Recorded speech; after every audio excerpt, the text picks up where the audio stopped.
Hey, welcome to the studio. Today we are attempting to answer the age-old question, are NOS tubes actually good or are they just a scam? With the price of tubes these days, honestly, if you can get NOS tubes in your area for less than the new ones, you're probably doing okay.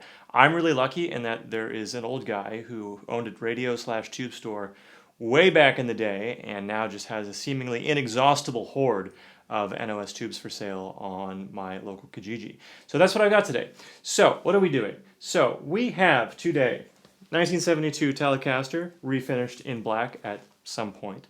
We have a 1963-1964 Fender Blackface Deluxe, not a deluxe reverb. So this is the deluxe reverb's lesser known cousin, the straight up deluxe, sort of, kind of ish, the successor to the brown-faced deluxe, which itself was like the tweed deluxe. So basically it's like a deluxe reverb without the reverb. Still has tremolo, still has a normal channel and a tremolo channel, but does not have reverb. The circuit is also slightly different. From my understanding, it's because you don't actually need the extra tube that drives the reverb circuit. So they're a little bit raunchier, a little bit dirtier. I don't know, I don't have an old deluxe reverb. I played one once, it was probably a little bit cleaner, a little bit sparklier, but who knows.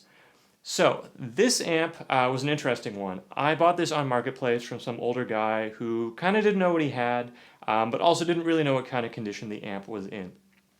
When I got it home, it was kind of dirty, a little crusty, but it worked and it sounds really good. Like honestly, no issues with how it sounds, but as we all know, we're always chasing tone and always trying to get that little bit better. So, to that end, I took it to my tech who opened it up and told me that it's basically all original, except for one key thing. Two key things if you include the tubes, but unfortunately the speaker at some point was changed to a Realistic brand, which was probably like a Radio Shack brand speaker from the early 70s, probably the original speaker blue. I have a new one from Weber on the way, so if this video does well, maybe we'll do another video comparing that upgrade. But for today, the key upgrade that we're looking at is tubes. So the tubes that are in it are old. They're not modern tubes by any means, but when I took it to my tech, he said that they were kind of on their last legs, and that probably a tube upgrade was in order anyways. So I contacted the aforementioned old guy who has the tube stash, and I bought a bunch of old tubes from him. So we've got some Sylvania 12AX7s, we've got some Westinghouse 6V6s, we've got a mysterious 5Y3 rectifier tube. So what we're going to do today is we are going to replace the tube sets one by one. So I'm going to do preamp tubes first, I'm going to do rectifier tubes, and then I'm going to do power amp tubes, just so we can somewhat tease out, okay, what set of tubes is doing what to the overall sound. In order to make the test as fair as possible, I've recorded a short loop on my TC Ditto Looper pedal, and so that's what you're going to be hearing for the main comparisons. And then after I've done the whole switch to, I'm going to just play a little bit, try and get a sense for how things sound. Also, because this amp is kind of raunchy, I like to run it probably hotter and less clean than people typically run their Fender amps. So what you're going to be hearing is the amp at 3, at 5, at 7, and all the way up to 10. And I'm really curious to see how the new tubes affect the amp when it's all the way at 10, because currently it definitely squishes and compresses and kind of does that thing, which is cool, but I'm wondering if it tightens it up a little bit. I also think that maybe the old speaker is doing some of that work.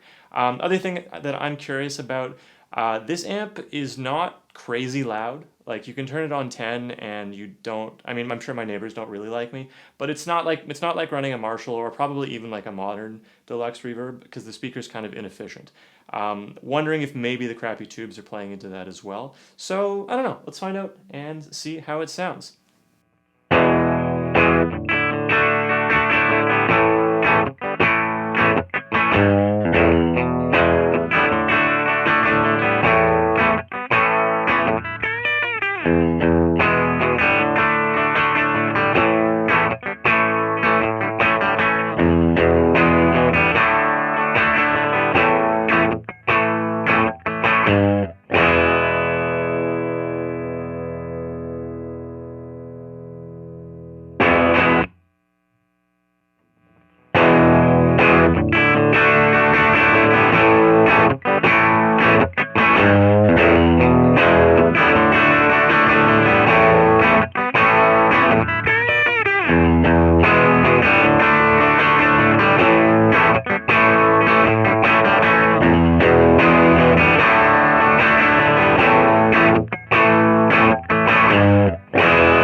Alright, so that is new preamp tubes. I don't know, like, it's hard to tell. I haven't listened back to the recordings yet. It's probably more obvious.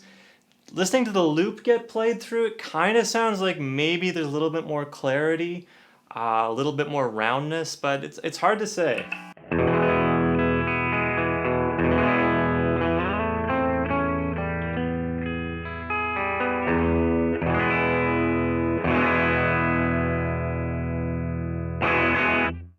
Yeah, I think maybe the old tubes were a little bit microphonic too, and some of that is gone. When I pulled them out, they're definitely old. 3 out of the 4 were RCA, and then 1 was Realistic brand, so again, that 70s sort of budget brand. But that might have been in V1, so that was probably having the biggest effect. I think maybe we got a little bit more headroom too, just a little bit. Again, this amp doesn't have a ton of headroom the way some other Fenders do, but that's part of why I like it, because I think super clean is really boring. But yeah, kind of cool. Definitely a little bit of an improvement, and I'm curious to know what it sounds like when I listen back. All right, let's continue with the Rectifier tube.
All right, so that's rectifier and preamp tubes done now.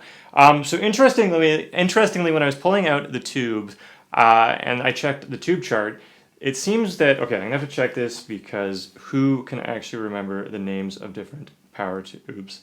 Preamp, oh my goodness. Rectifier tubes. The tubes are for the rectifier.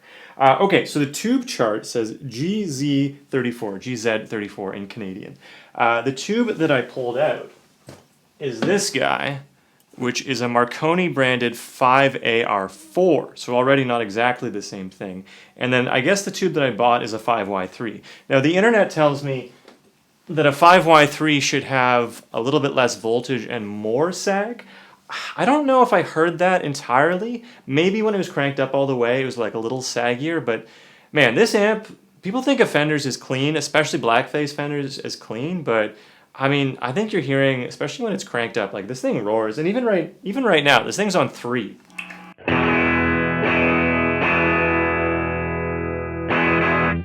And like clean machine, that is not. I would say that's edge of breakup and maybe just past the edge of breakup, which is fun because that's a really good volume too. And then you can hit it with a pedal to make it do something else and take it in a different direction. I mean, this guitar probably has hotter pickups than like Vintage Correct for a Tele, and it's pretty heavy too. So I think it has a little bit more output. But I mean, you could do pretty much anything with this rig. Okay, let's do power tubes. So again, we are going to go with these Westinghouses in these cool orange boxes. So let's see what that does. And I think that, I don't know, what do you think? You write in the comments below if you think that the power tubes are going to have the most impact or what you think has the most impact.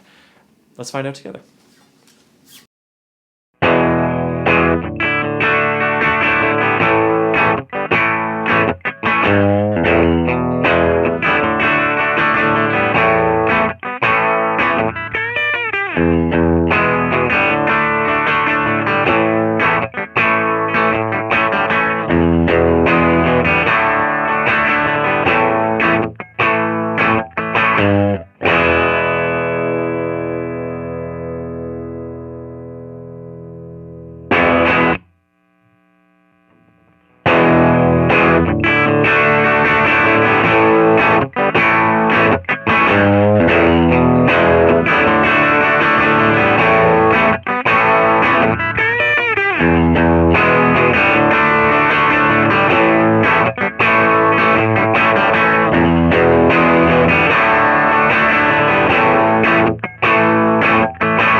All right, and we are back. I have to say that after listening to it in the room, I mean, I think there's differences. It's so hard to tell. Like, you know, you sit here and you listen to this loud ass amp blasting, and it seems like there are, but I don't know. You tell me. What do you feel like in the comments? I think that it's maybe overall a little bit smoother, maybe a little bit less microphonic, like I said. In terms of headroom, not a huge change. I mean, here we are. This is cranked up all the way.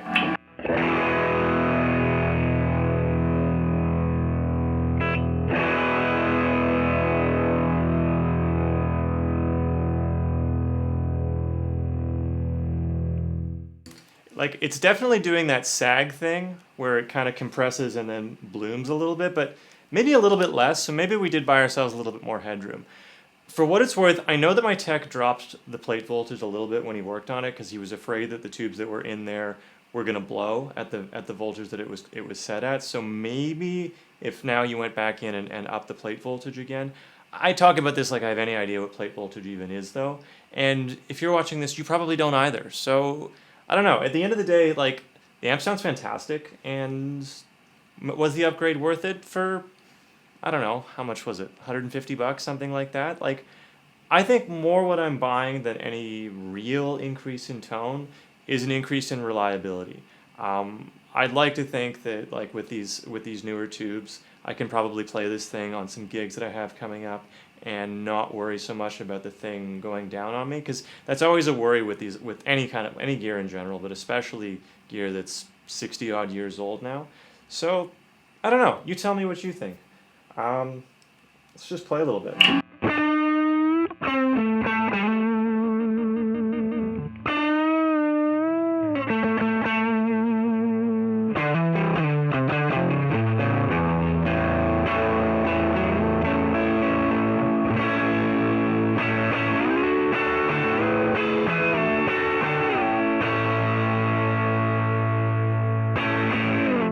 Like, it's got just the right amount of saturation. It's bright but doesn't blow your head off. And again, it's a Telecaster with the maple neck, maple fretboard. I don't know, man. Like, it's hard to do better than that. Let's do one more quick test, just because there's not a lot of demos of these non-reverb vintage deluxes on the internet. So let's do the one turn of the knob test. E chord, rapid fire, turn the knob up every time. Nothing. 2. 3. 4. 5. 6. 7. 8. 9. 10. And the little bit past 10 that is almost 11.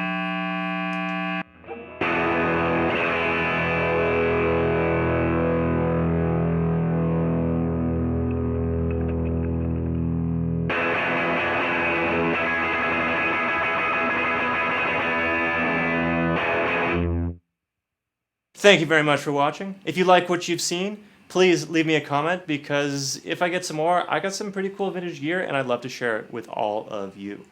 Thank you very much, and I'll see you on the next one.